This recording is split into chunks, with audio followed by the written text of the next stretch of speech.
বলে দিলাম, শুধুমুধু সময় নষ্ট হবে আর নবাবের সৈন্যরা রে রে করে তেড়ে আসবে। এখনই এত উতলা হচ্ছেন কেন মন্ত্রী মশাই? রেড়ে করে তেড়ে এলে তখন না হয় তাদের সামনে তলোয়ার হাতে দাঁড়িয়ে পড়বেন। দেখো, যুদ্ধ করা আমার কাজ নয়, তার জন্যে সেনাপতি আছে। ও, যুদ্ধ করার জন্য সেনাপতি, বুদ্ধি দেবার জন্য গোপ।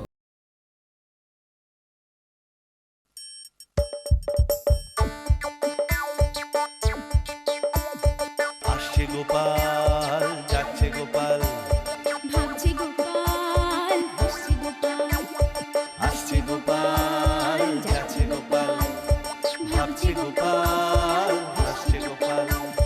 যুগের পরে যুগ কেটে যায়, মানুষ তাকে ভোলে না। যুগের পরে যুগ কেটে যায়, মানুষ তাকে ভোলে না। চলে না রে, চলে না রে, চলে না রে, চলে না, চলে না রে, চলে না রে, তাকে ছাড়া চলে না। কে সে? পরিচয় কি তার? হাসির রাজা, জ্ঞানের রাজা, রসিক রাজা গোপাল ভাঁড়। হাসির রাজা, জ্ঞানের রাজা, রসিক রাজা গোপাল ভাঁড়। হাসির রাজা, জ্ঞানের রাজা।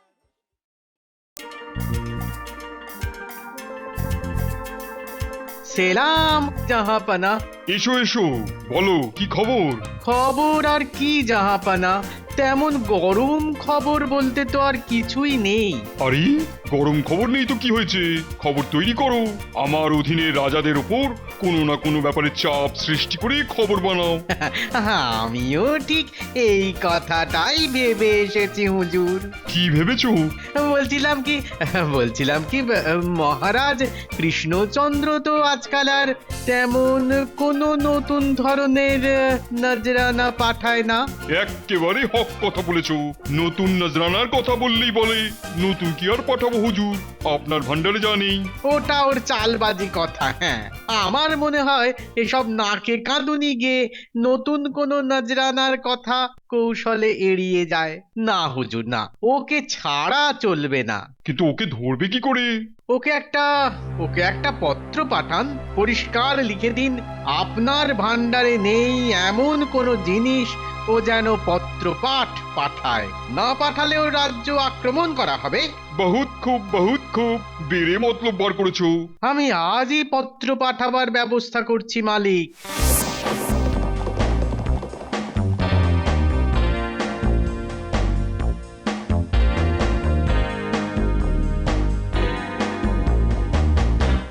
মহারাজ কৃষ্ণচন্দ্র আমার সেলাম নেবেন। নবাব এই পত্র পাঠিয়েছেন। নবাব চিঠি পাঠিয়েছেন? আরে দাও দাও। নবাব কুশলে আছেন তো? হ্যাঁ, মুর্শিদাবাদে সবই কুশল। আমি তাহলে এখন আসছি মহারাজ। সে কি, আহা, জল খাবারটা অন্তত খেয়ে যাও। না মহারাজ, আমার তাড়া আছে।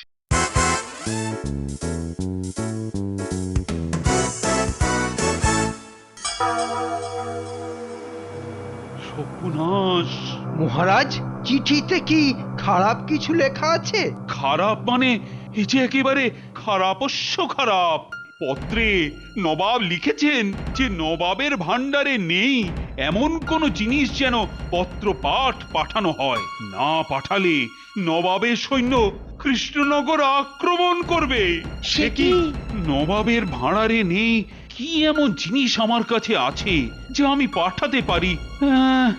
নবাবের ভাঁড়ারে তো হিরে জহরত, সোনা দানা, টাকা পয়সা, শস্য দানা সবই আছে। এ দুনিয়ায় পাওয়া যায় তা তো সবই মজুত ওনার ভান্ডারে। বুঝছেন না, এসব হচ্ছে নবাবের জুলুম। সে তো ভালো মতনই বুঝতে পারছি, কিন্তু না পাঠাতে পারলে নবাব যদি সত্যি সত্যি আমার রাজ্য আক্রমণ করে বসেন? উল্লেখ করবে, আমরাও পাল্টা জবাব দেব। কিন্তু ওই বারবার নবাবের এরকম ওই অন্যায় আবদার তো আর সহ্য করা যায় না। আমিও সেনাপতির সাথে একমত। বারবার সহ্য করা হয় বলেই নবাব আরো পেয়ে বসে। তাই নবাব যদি যুদ্ধ চান তাহলে যুদ্ধই হোক।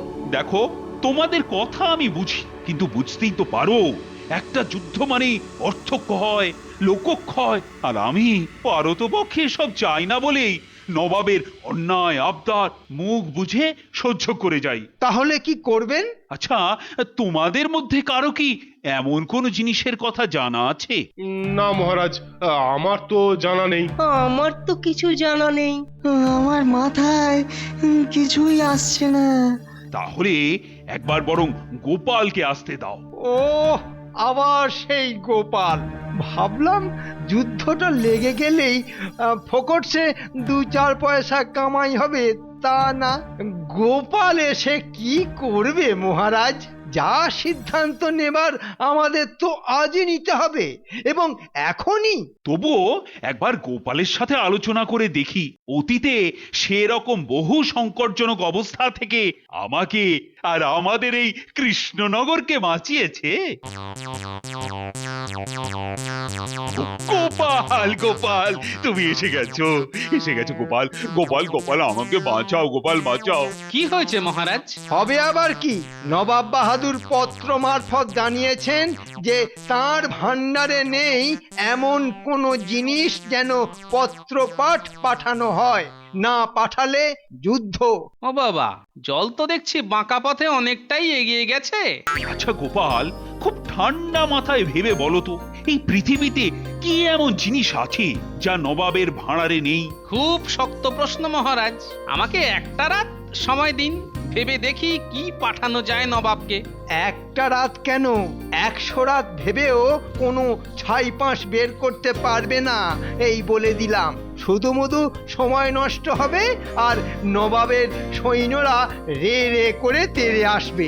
এখনই এত উতলা হচ্ছেন কেন মন্ত্রী মশাই? রেড়ে করে তেড়ে এলে তখন না হয় তাদের সামনে তলোয়ার হাতে দাঁড়িয়ে পড়বেন। দেখো, যুদ্ধ করা আমার কাজ নয়, তার জন্যে সেনাপতি আছে। ও, যুদ্ধ করার জন্য সেনাপতি, বুদ্ধি দেবার জন্য গোপাল। তাহলে আপনি আছেন কিসের জন্য? শুধু কাজের মধ্যে বাগড়া দিতে আর কথায় কথায় টিপ্পনি কাটতে? আহা, এখন নিজেদের ভেতর বাঘ বিতণ্ডা থামিয়ে ভাবার চেষ্টা করো না, কি করলে এই বিপদ থেকে রক্ষা পেতে পারি। আমি বললাম তো মহারাজ, শুধু আজকের রাতটা সময় দিন। ঠিক আছে, তাই দিলাম। ভাবলাম মহারাজকে তাতিয়ে দিয়ে যুদ্ধটা লাগিয়ে দেওয়া যাবে, তা না, টান টান নাটকের মধ্যে হতচ্ছাড়া গোপালের আবির্ভাব। হতভাগাকে একেবারে বিশ্বাস নেই, কি বলতে কি করে ঠিক একটা উপায় বার করে দেবে। আমাদের ডেকেছেন মন্ত্রী মশাই? হ্যাঁ, যা বলছি সেটা খুব মন দিয়ে শোন। আজ বাদে কাল যুদ্ধ। যুদ্ধ? সে কি? তা কার সঙ্গে? নবাবের সঙ্গে। কেন? সে খবরে তোদের কি দরকার বলতো? যেটুকু বলবো শুধু সেইটুকু মন দিয়ে শুনে যাবি। জানিস তো, বাড়তি প্রশ্ন আমি পছন্দ করি না। ঠিক আছে, ঠিক আছে, বলে যান, মন দিয়ে শুনছি। খুব কঠিন প্রশ্ন। কি এমন জিনিস আছে যা নবাবের কাছে নেই? কি নেই, কি নেই, কি নেই? দুনিয়ার সব ভালো ভালো জিনিস, সব রকম প্রয়োজনীয় বস্তুতে তো নবাবের ভান্ডার ঠাসা। তাহলে এমন কি জিনিস দেওয়া যায়? দূরছাই, জয় মা! এই জিনিসটা দিয়ে এমন জব্দ করব না নবাবকে।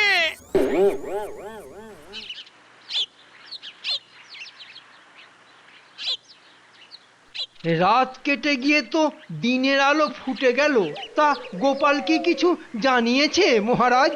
না, ওর অপেক্ষাতেই তো রয়েছি। আমি আবার বলছি, অযথা সময় নষ্ট করছেন আপনি। গোপাল কিচ্ছুটি করতে পারবে না। উল্টে বেশি সময় নষ্ট হলে নবাব বাহাদুর বেশি ক্ষেপে গিয়ে বেশি সৈন্য পাঠিয়ে আমাদের রাজ্য আক্রমণ করতে পারেন। গোপাল, তুমি এসে গেছো। এই তা ভেবে তেমন কিছুর নাম কি মাথায় এলো? এসেছে মহারাজ, এসেছে। মাথার ব্রহ্মতালুতে একেবারে গেঁথে বসে গেছে। চলে গোপাল তাহলে পেরে গেল। তা জিনিসটা কি গোপাল, একবার শুনতে পারি কি? শুনে আপনি কি করবেন মহারাজ? আরে, আর কিছু পারি আর না পারি, সেটা আনাবার ব্যবস্থা তো করতে পারি। সেটা ইতিমধ্যে আমি জোগাড় করে ফেলেছি মহারাজ। ওরে বাবা, জিনিসটা জোগাড়ও করে ফেলেছে। আপনি শুধু খুব সুন্দর দেখে আমাকে একটা কৌটো দেবেন, ওটাতে ভরেই দ্রব্যটি আমি নিজে হাতে করে নবাবের কাছে পৌঁছে দিয়ে আসবো। জিনিসটা কি বলবে না? না, আগে নবাবকে খুশি করে ফিরে আসি, তারপর না হয় শুনবেন। হ্যাঁ গো গোপাল, সব কুল রক্ষা পাবে তো, মানে নবাব খুশি হবেন তো? এমন খুশি হবেন না যে আমাদের রাজ্য আক্রমণের নেশা তার মাথা থেকেই চলে যাবে। বাবা বাবা বাহ, খুব ভালো খুব ভালো। দেখো মন্ত্রী দেখো, বারবার থেকেও তো কিছুই শিখতে পারছো না, এবার অন্তত দেখে শেখো। এই হতচ্ছাড়ার কাছ থেকে শিখতে আমার বয়েই গেছে। আমার এখন একটাই চিন্তা, যে করেই হোক বটা ঘটাকে আটকে ওদের অন্য কাজে লাগাতে হবে। তাহলে কখন যাবে? কাল ভোরে, যাতে করে বেলাবেলি মুর্শিদাবাদ পৌঁছে যেতে পারি। ঠিক আছে ঠিক আছে। আপনি শুধু আমার যাবার জন্য একটা ঘোড়ার ব্যবস্থা করে দেবেন মহারাজ। ঘোড়া হাতি যা চাইবে সব পাবে। তা সঙ্গে করে কোনো রক্ষী নিয়ে যেতে চাও? না মহারাজ, আমি একলাই যথেষ্ট।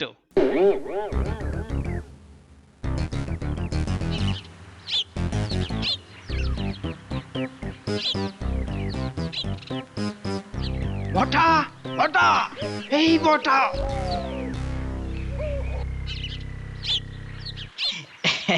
আসলে আসলে ঘুম থেকে উঠতে একটু দেরি হয়ে গিয়েছিল। আমরা এখনই মুর্শিদাবাদে যাচ্ছি। না, তোদের আর মুর্শিদাবাদ যেতে হবে না। তার বদলে ঘটাকে নিয়ে কাল পলাশির আমবাগানের ভেতর ঘাপটি মেরে বসে থাকতে হবে। শোন, শিগগির শিগগির ঘটাকে নিয়ে আমার বাড়ি চলে আয়। কি কি করতে হবে সব বলে দেব। ঠিক আছে মন্ত্রী মশাই। আবার কি হলো? সব পরিকল্পনা এমন বদলে গেল কেন? যাকে যাক, মন্ত্রীর বাড়ি গেলেই সব বোঝা যাবে। হ্যাঁ।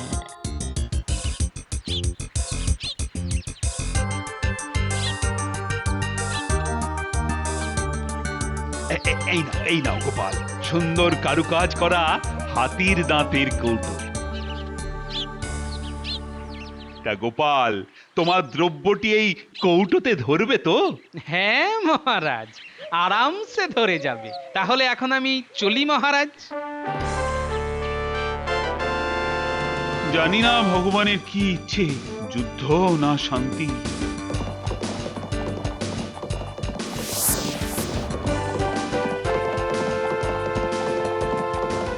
কোন সুমন্দির বউ আবার এখানে দড়ি বেঁধে রাখলো রে বাবা? দে বেটা, সঙ্গে যা আছে দিয়ে দে। তোমরা কিন্তু লোক চিনতে ভুল করেছো। আমার কাছে এমন কোনো দামি জিনিস নেই যা তোমাদের মতন লুঠেরাদের কাজে আসতে পারে। কি আছে কি নেই সেটা আমরা বুঝবো। এই, এর সব কিছুর তল্লাশি নে।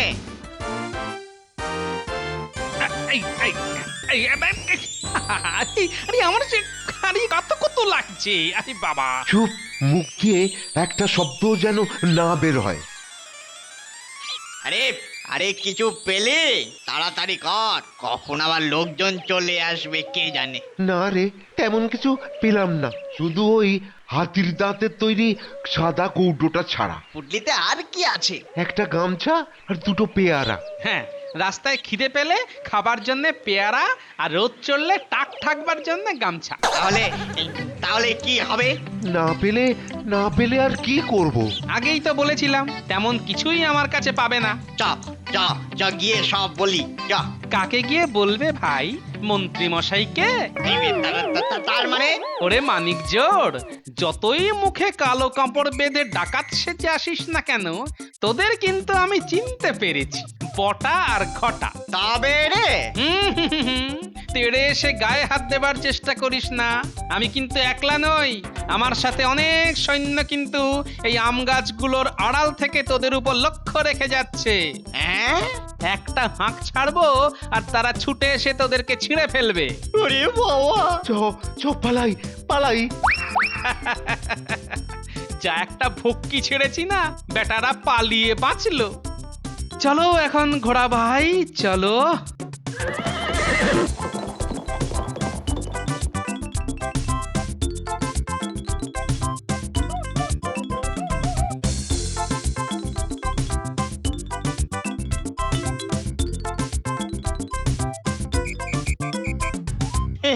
মন্ত্রী মশাই, মন্ত্রী মশাই, কি রে, জিনিসটা কেড়ে এনেছিস তো? কিচ্ছু পাইনি। উল্টে গোপাল আমাদের চিনে ফেলেছে। সর্বনাশ, চিনে ফেলেছে? হতভাগার দল, একটা কাজ যদি ঠিক মতো করতে পারিস, যা যা, দূর হয়ে যা, দূর হয়ে যা আমার সামনে থেকে।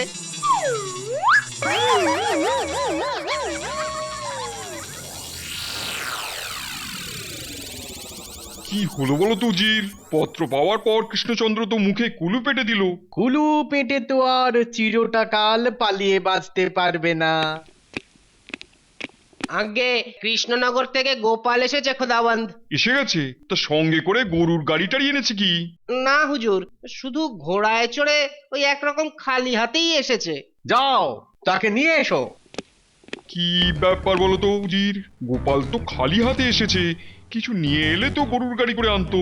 হয়তো খালি হাতে সময় চাইতে এসেছে, তবে খালি হাতে এলে ওকে ছেড়ে দেব না মালিক। ওর খালি হাতে হাত কড়া পরিয়ে তবে ছাড়বো। হ্যাঁ,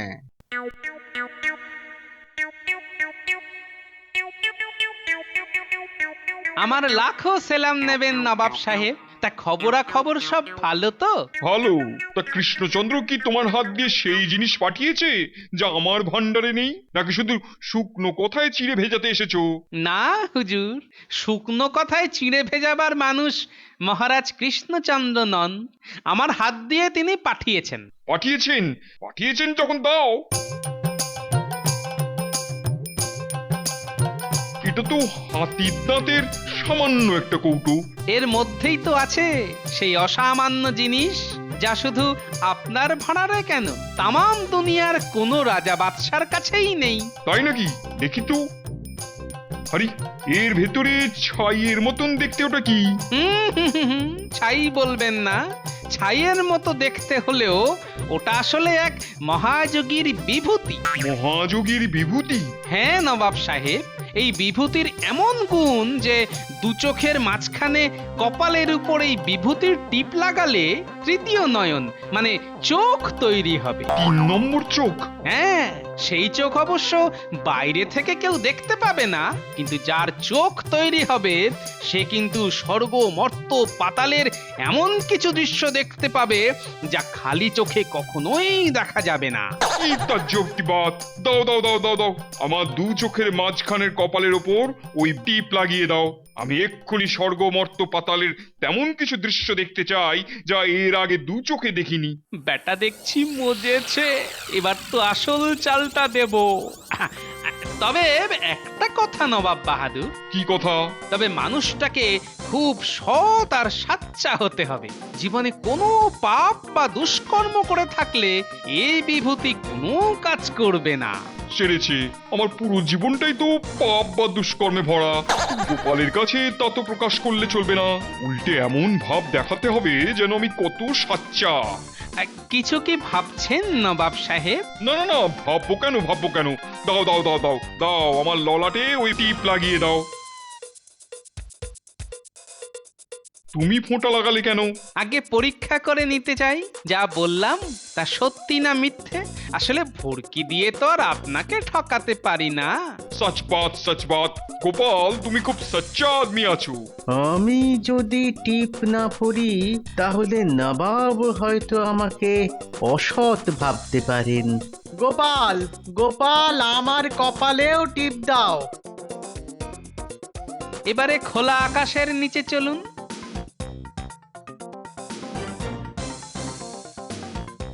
সামনে তাকিয়ে দেখুন, কি দেখতে পাচ্ছেন নবাব বাহাদুর?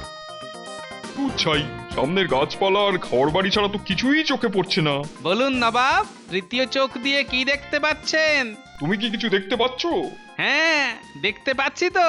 ওই যে মহারাজ কৃষ্ণচন্দ্র এখন দুপুরের পুজো সেরে উঠলেন। শুনেছি কৃষ্ণচন্দ্র তো রোজ এই সময় তার গৃহদেবতার পুজো সারে। হ্যাঁ হ্যাঁ হ্যাঁ হ্যাঁ হ্যাঁ, প্রথমটা ঠাউর করতে পারছিলাম না বটে, কিন্তু এখন স্পষ্ট দেখতে পাচ্ছি।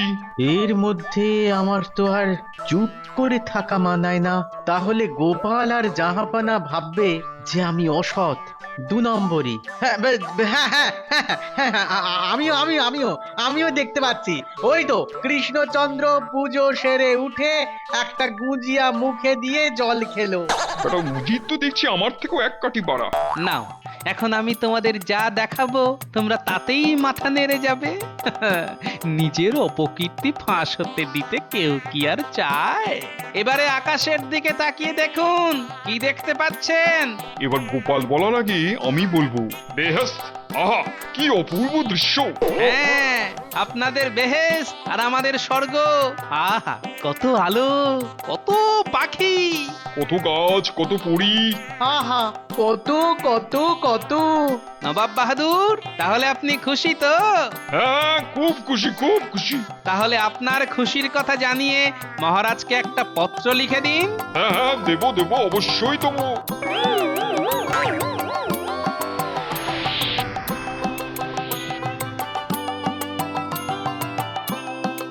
গোপাল, তুমি ফিরে এসেছো গোপাল।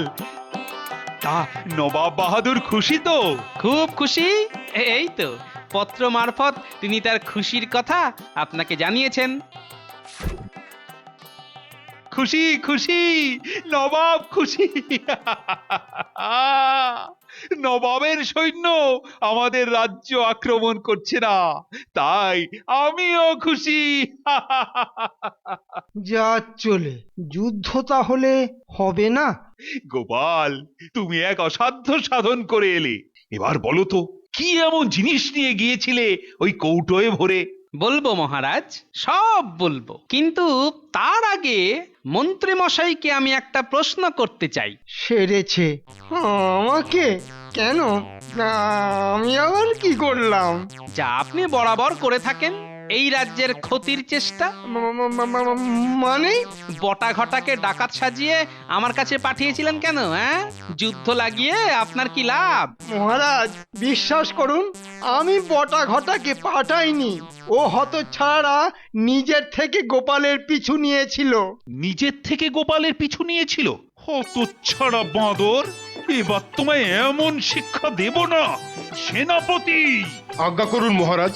এই মন্ত্রীকে কারাগারে নিয়ে যাও, কালের বিচার করে এমন শাস্তি দেব যে সারা জীবন মনে রাখবে। এবারের মতো ক্ষমা করে দিন মহারাজ, ক্ষমা করে দিন। জীবনে আর কখনো এমনটি করব না। যত তাড়াতাড়ি পারো আপদটাকে আমার চোখের সামনে থেকে সরিয়ে নিয়ে যাও। যাও। গোপাল, ও গোপাল, এবার বলবে কি কি জিনিস তুমি নবাবকে দিয়ে এলে? বলবো, বললে বিশ্বাস করবেন? করব করব, নিশ্চয়ই করব। উনুনের ছাই। উনুনের ছাই? হ্যাঁ, উনুনের ছাইকে মহাযোগীর বিভূতি বলে চালিয়ে দিলাম। আর ওই যে কথায় আছে না, অতি চালাকের গলায় দড়ি, ওই ছাইকে বিভূতি মনে করে